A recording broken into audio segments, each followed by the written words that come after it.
എടാ നീ എങ്ങോട്ടാ പോകുന്നേ? നന്ദ നന്ദ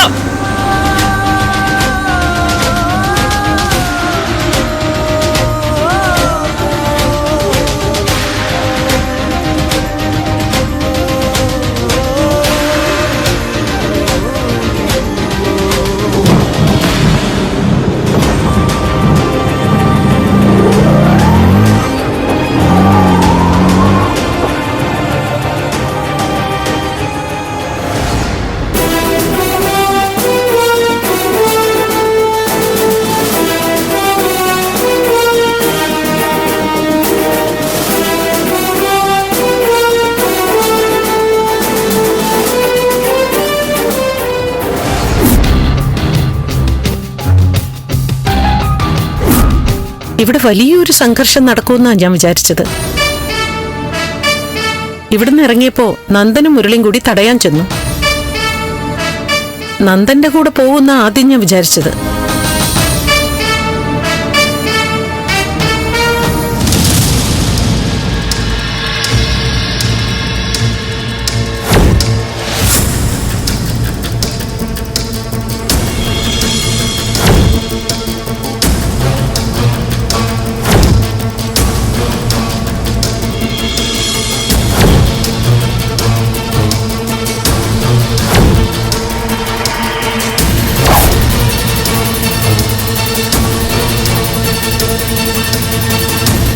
ഇത്രയും നാള് കണ്ട പാവം പിടിച്ച പയ്യനെയല്ല ഇന്ന് ഞാനിവിടെ കണ്ടത്.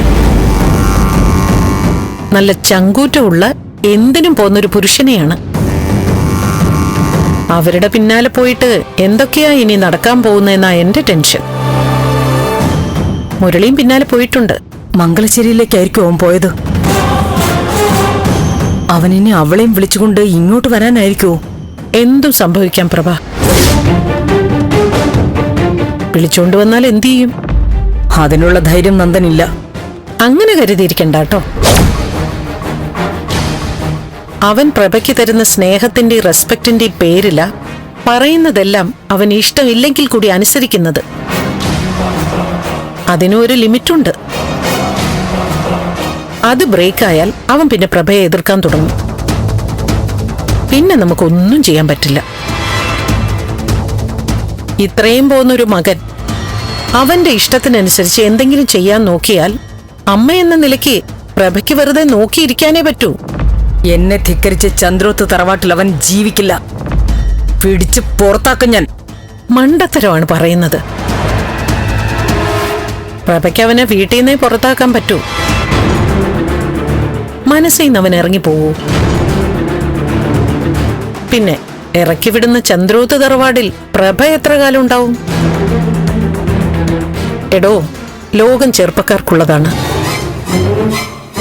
നമ്മള് പ്രായമായവര് അവരുടെ ലൈഫ് കണ്ട് സന്തോഷിച്ചും കയ്യിലുള്ളത് കൊടുത്തും സഹായിച്ചും ചോദിച്ചാൽ മാത്രം ചില ഗൈഡൻസ് കൊടുത്തുമൊക്കെ ഒതുങ്ങണം.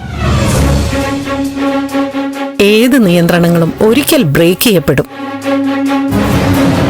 അത് മാക്സിമം കുറച്ചാൽ വലിയ തിരിച്ചടികളില്ലാതെ ജീവിച്ചു പോകാം. അതിരിക്കട്ടെ, ഇനി എന്താ അടുത്ത സ്റ്റെപ്പ്? ഒന്നുമില്ല.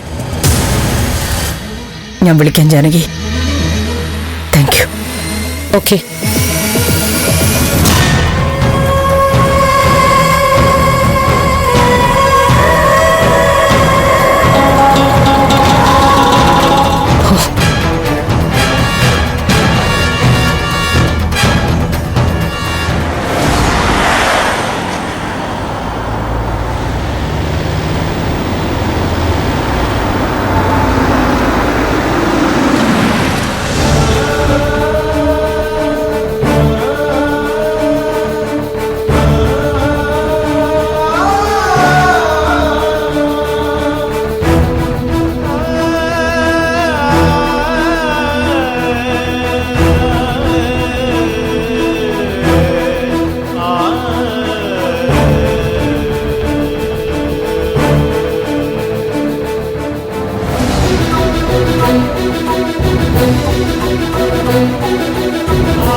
ഗ്ലാസ് കാത്തിട്ട്.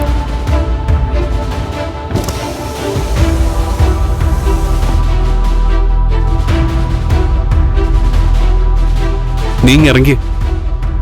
ഇട പുറത്തേക്ക് ഇറങ്ങാൻ. ഇട നിന്നോട് ഇങ്ങോട്ട് ഇറങ്ങാനല്ലേ പറഞ്ഞത്?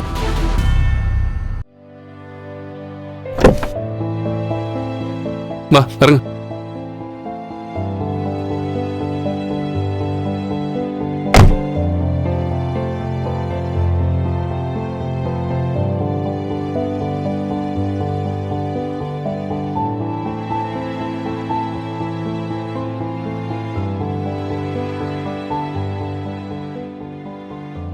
എന്റെ ജന്മം എന്താടാ ഇങ്ങനെ?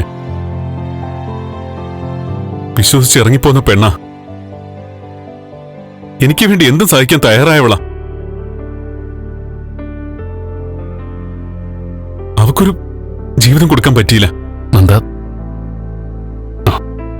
എനിക്ക് വേണ്ടി മരിക്കാനും തയ്യാറാവുന്നവനാ നീ. നിനക്ക് ഞാൻ എന്താ തന്നത്? നീ എനിക്ക് വേണ്ടി സഹിച്ചതിന് വല്ല കണക്കുണ്ടോ? കൂടെ നിന്നവർക്കെല്ലാം തലവേദന മാത്രം കൊടുത്തൊരു ജന്മം ഇത്. ഇതങ്ങ് അവസാനിച്ചു പോകുന്നതാ നല്ലത്. എനിക്കിനി പിടിച്ചിരിക്കാൻ പറ്റില്ലടാ.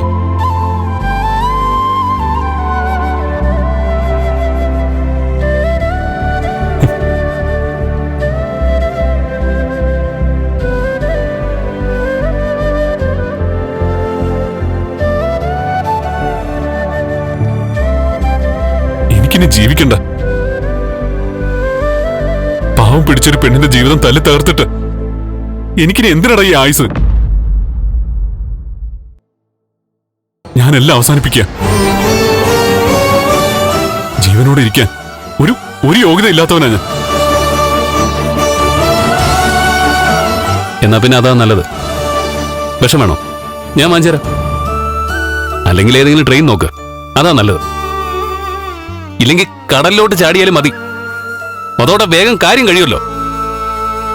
മുരളി, മിണ്ടരുത് നീ. എടാ, അതിന് മാത്രം ഇവിടെ എന്താ സംഭവിച്ചത്? അവള് മരിച്ചൊന്നും പോയിട്ടില്ലല്ലോ. നമ്മൾ വിളിച്ച സ്ഥലത്തേക്ക് വരാതിരുന്നത് നമ്മളെ വിശ്വാസമില്ലാത്തോണ്ടാ. അത് തിരിച്ചുണ്ടാക്കിയെടുക്കണം. എടാ, ആണത്തം കാണിക്കേണ്ടത് അവിടെയാ.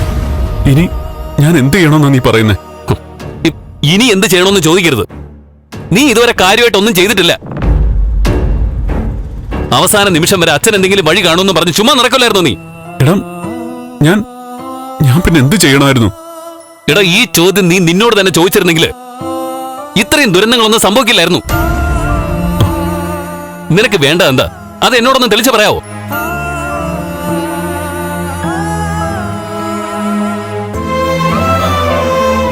പറയടാ, എന്താ നിനക്ക് വേണ്ടത്? എനിക്കെന്റെ ദേവി വേണം. എന്തിനാ? എടാ, ആ പെണ്ണിനെ സ്നേഹിച്ചത് എന്തിനായിരുന്നു? ഒരുമിച്ച് ജീവിക്കാൻ. അത് കിട്ടിയേ പറ്റുമെന്ന് നീ നിന്റെ മനസ്സിൽ ഒരു വട്ടമെങ്കിലും ഉറപ്പിച്ച് പറഞ്ഞിട്ടുണ്ടോ? ഇല്ല. അതാ നിനക്ക് അവളെ കിട്ടാതെ പോയത്. എടാ, അവള് പോയി എന്ന് പറഞ്ഞ് കരഞ്ഞിട്ട് കാര്യമൊന്നുമില്ല. ഇവിടെ പിടിച്ചു നിർത്താൻ ചെയ്യേണ്ടത് ചെയ്യണമായിരുന്നു. എന്നിട്ട് ചാവാൻ നടക്കുന്നവൻ.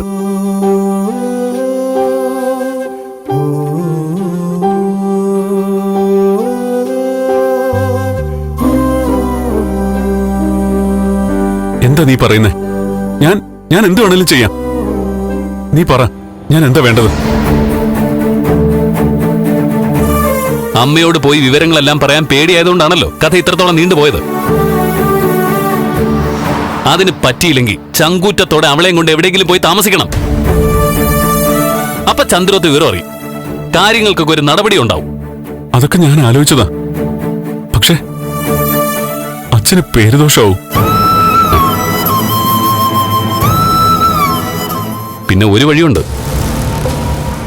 പക്ഷെ ഒന്ന് വളഞ്ഞു പിടിക്കണം. എന്താ? എൻഗേജ്മെന്റ് നടന്നാ നീ പെട്ടു. പിന്നെ ഒരു തിരിച്ചുവരവ് ഉണ്ടാവില്ല. അത് നടക്കരുത്. അതെങ്ങനെ മുടക്കും? നീ കാര്യങ്ങളെല്ലാം വിശദമായിട്ട് മീരയോട് പറഞ്ഞാൽ മതി. അത് താനേ മുടങ്ങിക്കോളും.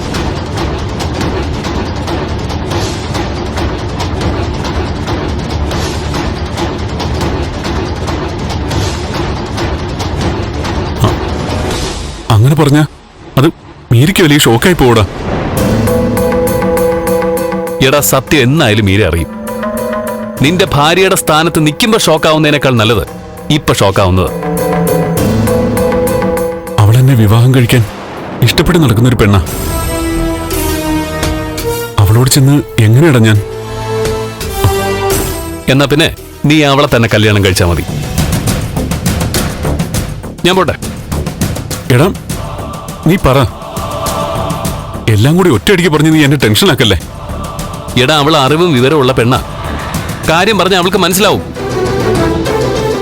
അവസ്ഥ മനസ്സിലാക്കി അവള് നിന്റെ കൂടെ നിൽക്കും.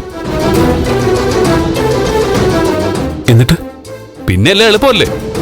മീര അവളുടെ അച്ഛനോടും അമ്മയോടും കാര്യങ്ങൾ പറയുന്നു. അവിടെ വലിയൊരു പൊട്ടിത്തെറിയൊക്കെ ഉണ്ടാവും.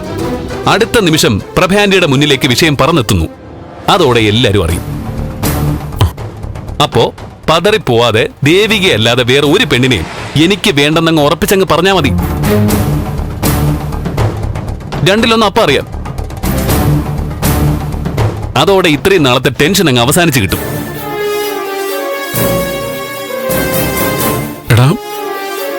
എടാ, ഇനി നീ ആലോചിച്ച് പിടിച്ച് അമ്മ, കുടുംബം, അച്ഛന്റെ പൊളിറ്റിക്സ് എന്നൊക്കെ പറഞ്ഞ് കാട് കയറി പോയാലേ നിനക്ക് നിന്നിടത്തുനിന്ന് അനങ്ങാൻ പറ്റില്ല.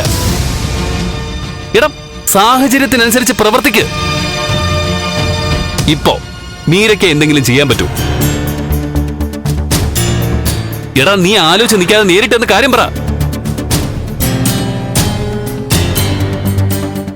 പറയാം. ഞാൻ പോയിട്ട് വരാം.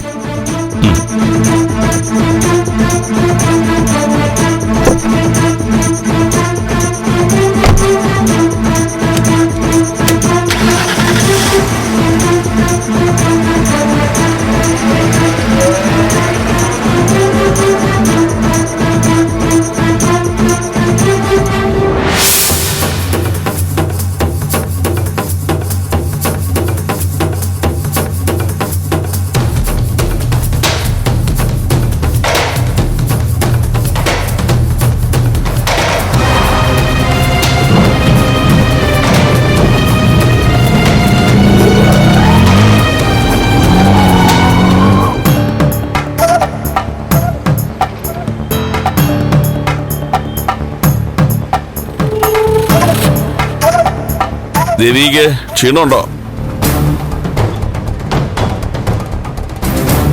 ഇളനീരെന്തെങ്കിലും വേണമെങ്കിൽ പറയണം. വേണോ മോളെ? വേണ്ട. ഒരു സർപ്രൈസ് ഉണ്ട്. അതെന്താന്ന് ഇപ്പൊ പറയുന്നില്ല, നേരിട്ട് കാണാം. അല്ലേ മകളെ? ശരി. അതെ അതെ, എല്ലാം മോളുടെ ഭാഗ്യം.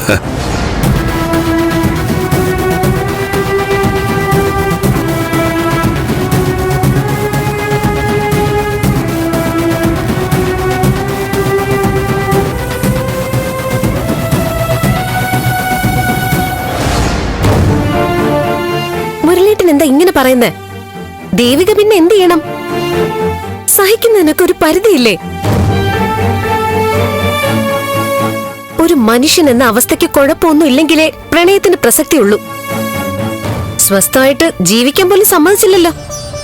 കാര്യങ്ങളെല്ലാം ദേവികയ്ക്ക് അറിയായിരുന്നല്ലോ. അങ്ങനെ പറഞ്ഞിട്ട് എന്താ കാര്യം? അനുഭവിച്ചത് മുഴുവൻ അവളല്ലേ. നിയമത്തിന് മുന്നിൽ കുറ്റകരമായ എത്ര കാര്യങ്ങളാ നിങ്ങൾ ഇവിടെ ചെയ്യുന്നെന്ന് വല്ല ബോധമുണ്ടോ? വെറുതെ എന്തെങ്കിലുമൊക്കെ പറഞ്ഞ് എന്നെ ഭ്രാന്ത് പിടിപ്പിക്കലേ. ഞാൻ എന്ത് കുറ്റം ചെയ്തോന്ന് നീ പറഞ്ഞുകൊണ്ട് വരുന്നേ? വിവാഹം കഴിച്ചോളാന്ന് പറഞ്ഞ് തെറ്റിദ്ധരിപ്പിച്ച് അന്യായമായി തടവിൽ പാർപ്പിച്ചില്ലേ? തടവോ? എങ്ങോട്ടും തിരിയാൻ വിടാതെ മറ്റൊരു വീട്ടില് അടുക്കളപ്പണി നിർബന്ധിച്ച് ചെയ്യിപ്പിച്ചതൊക്കെ ഒഫൻസ് ആണ്. ഒരു ഓഫൻസും കൊണ്ട് വന്നിരിക്കുക. ഇഷ്ടമല്ലാത്തൊരു വിവാഹം നടത്താൻ വേണ്ടി സംഘം ചേർന്ന് ഗൂഢാലോചന നടത്തിയതും കുറ്റകരമാണ്. ആ വിവാഹ ബന്ധത്തിൽ ഇഷ്ടമല്ലാത്തതുകൊണ്ട് അവള് വിഷം കഴിച്ച് മരിക്കാൻ തീരുമാനിച്ചു. ആത്മഹത്യാ പ്രേരണ, അതും കുറ്റമാണെന്ന് പറയണ്ടല്ലോ. നിങ്ങളുടെ വീട്ടില് ദേവികയെ സംബന്ധിച്ച് നടന്നത് തികഞ്ഞ മനുഷ്യാവകാശ ലംഘനം തന്നെയാ. മുരളിയേട്ടനടക്കം വീട്ടിലെ എല്ലാവരും അകത്തു പോവാനേ ദേവിക നടന്നതെല്ലാം നീട്ടി വലിച്ചെഴുതി വനിതാ കമ്മീഷന് ഒരു പരാതി കൊടുത്താ മതി. അവളൊരു പാവോ. വേറെ ഏതെങ്കിലും പെണ്ണുങ്ങളായിരുന്നെങ്കിലേ ഒരു പണി തന്നിട്ട് ഇവിടം വിട്ടു പോവൂ. എല്ലാം സഹിച്ച് കിട്ടിയ അപമാനങ്ങളും സങ്കടങ്ങളും കൊണ്ട് അവള് തിരിച്ചുപോയി. അവിടെ അവൾക്ക് പ്രശ്നങ്ങളല്ലേ? എന്തായാലും ഇവിടത്തെക്കാൾ ഭേദമാണെന്ന് അവൾക്ക് തോന്നിക്കാണും. എന്റെ ഗൗരി, നീ ഇത് എന്തറിഞ്ഞിട്ടാ ഈ പറയുന്നേ? എടി, അവിടുത്തെ അവസ്ഥ അറിയാവുന്നുണ്ടല്ലേ ഇവിടെ ഒരു വീടെടുത്ത് കൊടുത്തത്? അതും വേണ്ടെന്നല്ലേ ഇപ്പൊ പറഞ്ഞത്? ഇവിടെ എടുത്ത വീട്ടിൽ താമസിച്ച എന്താ ഉണ്ടാവാൻ പോകുന്നേ? മുരളേട്ടന്റെ അമ്മയുടെ ശല്യം ഉണ്ടാവില്ല. ചന്ദ്രത്തെ അടുക്കള പണിയും വേണ്ട. വേറെ എന്താ വ്യത്യാസം? നന്ദൻ ഇങ്ങനെ തന്നെ അമ്മയെ പേടിച്ച് കാലം തള്ളി നീക്കും. അതൊന്നും അല്ല. എല്ലാത്തിനും ഒരു തീരുമാനമാക്കാൻ വേണ്ടി തന്നെയാ ഇവിടെ നിൽക്കാൻ പറഞ്ഞത്. തേവക്കാട്ട് പോയി മീരയായിട്ട് സംസാരിക്കാൻ നന്ദൻ പോയിരിക്കുക. അത് നിനക്കറിയോ? 6 അടി പൊക്കവും അതിനൊത്ത ശരീരവും താടി മീശയൊക്കെ ആയിട്ട് ഒരു ലുക്കുണ്ടെന്നേ ഉള്ളൂ. മുരളേട്ടൻ ഇപ്പോഴും സ്കൂൾ കുട്ടികളുടെ മനസ്സാ. ഗൗരി, ദേഷ്യപ്പെടണ്ട. നന്ദൻ ഇന്ന് തന്നെ തേവക്കാട്ടേക്ക് ഓടിയത് എന്തിനാ? നീ എന്താ മനസ്സിലാക്കിയത്? ദേവിക നഷ്ടപ്പെട്ടു പോകുമെന്ന് ഉറപ്പായതുകൊണ്ട്. നിങ്ങൾ പറഞ്ഞതും കേട്ട് ഇവിടെ നിന്നാ കാര്യങ്ങൾ പഴയ രീതിയിൽ തന്നെ എഴഞ്ഞു നീങ്ങും. അത്രേ ഉണ്ടാവുള്ളൂ. ശരിയല്ലേ ഞാൻ പറഞ്ഞത്? അവനാകെ ഭ്രാന്ത് പിടിച്ചതുപോലെ. ഭ്രാന്ത് പിടിക്കണം എങ്കിലേ കാര്യങ്ങൾക്ക് കുറച്ച് ചൂടുണ്ടാവും. വിവരം അറിയുമ്പോ മീരയ്ക്ക് താങ്ങാൻ പറ്റൂ? ഇത് താങ്ങിയല്ലേ പറ്റൂ. തേവക്കാട്ട് വലിയ പൊട്ടിത്തെറി ഉണ്ടാവും. അതിന്റെ ഇരട്ടിയാവും ചന്ദ്രത്തെ ഭൂകമ്പം. 2ാം പ്രതിയെ മുരളേട്ടനാ. പ്രഭാവതി അമ്മയുടെ രോഷാഗ്നിയില് ദഹിച്ചു പോവാതെ നോക്കണേ. എനിക്കെന്റെ മുരളേട്ടനെ വേണം. ഞാൻ പോട്ടെ. എന്താ മാഷെ, മുഖത്തേക്ക് നോക്കി ഒന്ന് ചിരിക്കാനെങ്കിലും വയ്യേ?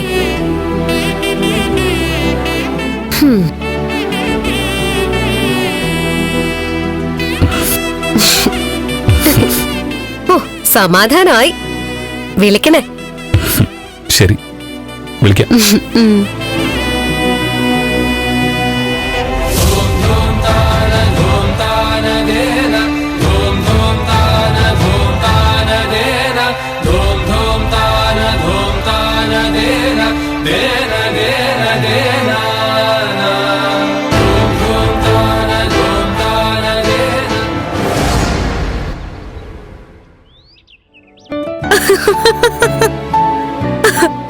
വേണ്ട വേണ്ട, അവിടെയൊക്കെ മോൻ തന്നെ അങ്ങ് പോയാ മതി.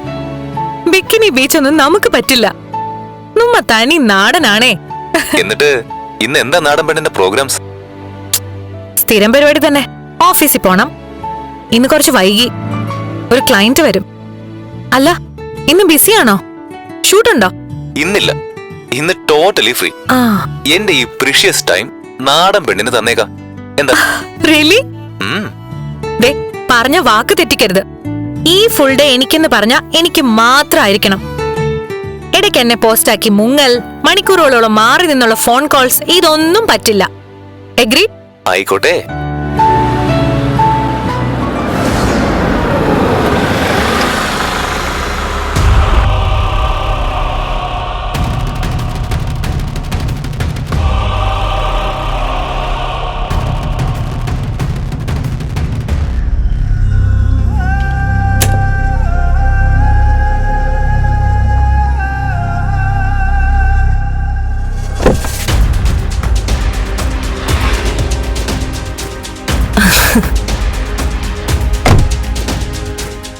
അല്ല, ഇതാരാ ഈ വന്നിരിക്കുന്നേ?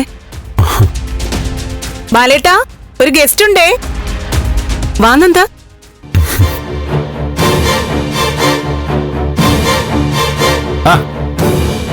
ഇതാരും നന്ദനോ? ഇത് വലിയ സർപ്രൈസ് ആയല്ലോ.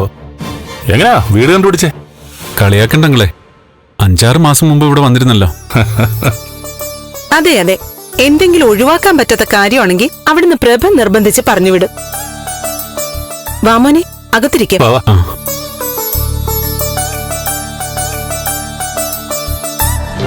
അതാണ് നമ്മുടെ സ്വർഗലോകം. എന്നിട്ട് ഹലോ ഹലോ, മതി ഫോണിൽ കൂടെ ശൃംഗരിച്ചത്. നേരിട്ട് കാണുമ്പോ അവളായിക്കോ. ഓ, ആയിക്കോട്ടെ. അപ്പൊ ഓക്കെ. Okay, by. ബൈ.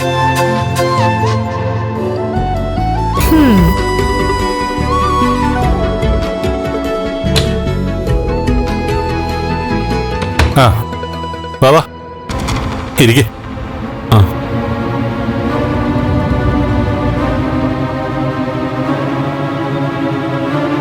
മോനെ കുടിക്കാൻ ജ്യൂസ് എടുക്കട്ടെ? ഇപ്പൊ ഒന്നും വേണ്ട ആന്റി, ഞാൻ കുറച്ചു മുമ്പ് കോഫി കുടിച്ചതാ. അയ്യോ, എന്ന് പറഞ്ഞാ പറ്റില്ല. ഞാൻ ദാ വരുന്നു. അല്ല, എന്താ ഇങ്ങോട്ടേക്ക് ഇറങ്ങാൻ തോന്നിയ? ഞാൻ കളിയാക്കിയെന്ന് വെച്ച് പറയാതിരിക്കൊന്നും വേണ്ട. ഒന്നുമില്ല, മീര ഒന്ന് കാണാറിങ്ങിയതാ. ആ അല്ല, മുരളി എന്ത് പറയുന്നു? വലിയ ഷോക്കായിട്ടുണ്ടാവല്ലേ? അതെ, ദേവിക ഹോസ്പിറ്റലിൽ നിന്ന് ഡിസ്ചാർജ് ആയില്ലേ? ഇന്ന് ഡിസ്ചാർജ് ആയി. മംഗലശ്ശേരിക്ക് പോകാനായിരുന്നു തീരുമാനം, അങ്ങോട്ട് പോയി. അത് വലിയ കഷ്ടമായല്ലോ. ഓഹോ, അപ്പൊ മുരളിയുടെ വീട്ടിലേക്ക് അവള് വരുന്നില്ലെന്നാണോ പറയുന്നത്? എന്ത് പ്രശ്നമുണ്ടെങ്കിലും സംസാരിച്ചു തീർക്കാവുന്ന കാര്യം ഉണ്ടായിരുന്നുള്ളൂ. എന്തായാലും മുരളിക്ക് ആകെ നാണക്കേടായി. ഈ സൂയിസൈഡ് ചെയ്യാൻ തോന്നാൻ മാത്രം എന്താ അവിടെ ഉണ്ടായത്? ഗൗരി വന്ന് പ്രശ്നം ഉണ്ടാക്കിയതുകൊണ്ടാണോ? ആ കുട്ടി വന്നത് താലികെട്ടിന് തൊട്ടു മുമ്പല്ലേ? ആ, ആ വിഷമത്തിൽ വിഷം കഴിക്കണമെങ്കിൽ ദേവിക സ്ഥിരം പോയിസൺ കൊണ്ടു നടക്കുന്ന ആളായിരിക്കണ്ടേ? ഗൗരിയല്ല പ്രശ്നം, അതിലും ഗൗരവമുള്ള വേറെന്തോ ഉണ്ട്.